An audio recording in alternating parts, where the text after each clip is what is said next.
You ask Tiger to solve. This deals with linear equations with one unknown. The final result is z equals 4. Let's solve it step by step. Group all constants on the right side of the equation. Add 11 to both sides.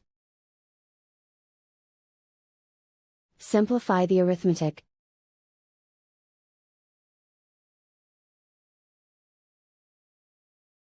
Isolate the z. Multiply both sides by 4. Group like terms. Multiply the coefficients. Simplify the fraction. Remove the ones. And so the final result is z equals 4.